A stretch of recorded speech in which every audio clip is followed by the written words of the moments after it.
বর্তমান সময়ে অনেক মা বাবা মেয়ের কথা শুনে স্বামীর বাড়ি থেকে ডিভোর্স দিয়ে বাবার বাড়িতে নিয়ে চলে আসে। আসসালামু আলাইকুম রহমতুল্লাহি ওয়া বারাকাতু। আশা করি এই কথাগুলো আপনাদের ভালো লাগবে। আপনারা এই কথাগুলো শুনে যাবেন, ফুল ভিডিওটা শুনে যাবেন। মূল কথাগুলো আছে ভিডিওর মধ্যখানে।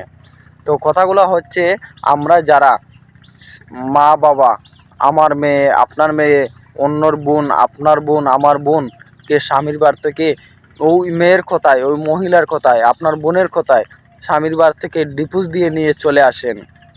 ওনার কি ভবিষ্যতে একটু চিন্তা করছেন? ওনার তো ভবিষ্যৎ চিন্তা করেন না। যে স্বামীর ঘরে ছিল সেই স্বামীর চেয়ে তো আরেকটা স্বামীর দাজ্জালের মতো হতে পারে, ভালো হতে পারে, কিন্তু শুধু ওই মহিলার স্বামীর, ওই মেয়ের স্বামীর, আপনার বোনের স্বামীর, আপনার মেয়ের স্বামীর দোষটা খুঁজলেন। আপনার মেয়ের কি দোষ নাই? ওই মেয়েরও দোষ কম বেশ থাকবে। ওই মেয়ের দোষটা খুঁজে ডিভোর্স দিয়ে আনেন। কারণ হচ্ছে, ওই মেয়ে আপনার পরিবারের জন্য, আপনার বোন আপনার পরিবারের জন্য, আপনার বাতিজি আপনার পরিবারের জন্য, আপনার মেয়ে আপনার পরিবারের জন্য একসময় কাল হয়ে দাঁড়াতে পারে। কেন? আপনার 2-3টা ছেলে আছে, আপনার দুই তিনটা ছেলের সাথে 2-3টা ছেলের বউ থাকবে, তাদের জন্য বিপদ হয়ে দাঁড়াতে পারে। আপনি বাবা হয়ে মেয়ে হারাবেন না, ছেলে হারাবেন না, ছেলের বউকে হারাবেন, কাউকে হারাতে পারবেন না, পড়বেন আপনি নিজেই বিপদে। তো কাজ করার আগে নিজে ভেবে চিন্তা করে কাজ করাটা অনেক ভালো। ডিভোর্স দিয়ে আনার আগে একটু চিন্তা করবেন, ওই মেয়েটাকে, ওই বোনটাকে, ওই বাগ্নিটাকে, ওই বাতিজিটাকে আমার ঘরে যে ফিরে আনবো, তার ভবিষ্যৎ নষ্ট হবে, অন্যেরও ক্ষতি হবে, পরিবারেও দ্বন্দ্ব আসবে। এই ধরনের কিছু মেয়ে জগতে থেকে যায়।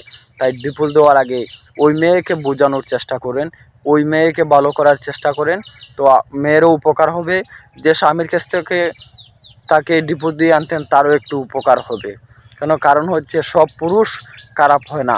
কিছু কিছু মহিলার জন্য পুরুষ ধ্বংস হয়ে যায়, কিছু কিছু মেয়ের কারণে পুরুষ ধ্বংস হয়ে যায়, কোনো মেয়ের কারণে পরিবার নষ্ট হয়ে যায়, কোনো মহিলার কারণে পরিবার ধ্বংস হয়ে যায়।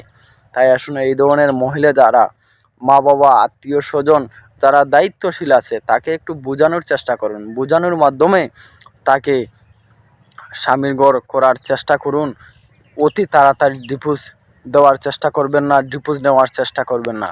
ডিভোর্স নেওয়াটা সহজ, কিন্তু পরের যে সমাধানটা আসে এটা বড় কঠিন, বড় কঠিন, বড় কঠিন। তাই আসুন একে অন্যকে বোঝানোর চেষ্টা করি। আর আল্লাহ পাক যেন আমাদের মতো এই ধরনের বিপদে যারা আছি তাদেরকে বুঝার তৌফিক দান করেন। সবাই কমেন্ট বক্সে বলে যাবেন আমিন। আর কথাগুলো কেমন হলো একটু কমেন্ট বক্সে জানিয়ে যাবেন, আর অন্যকে একটু দেখার সুযোগ করে দিবেন দয়া করে। আজকের মতো এই ভিডিও থেকে বিদায় নিলাম। আসসালামু আলাইকুম ওয়া রাহমাতুল্লাহি ওয়া বারাকাতুহু।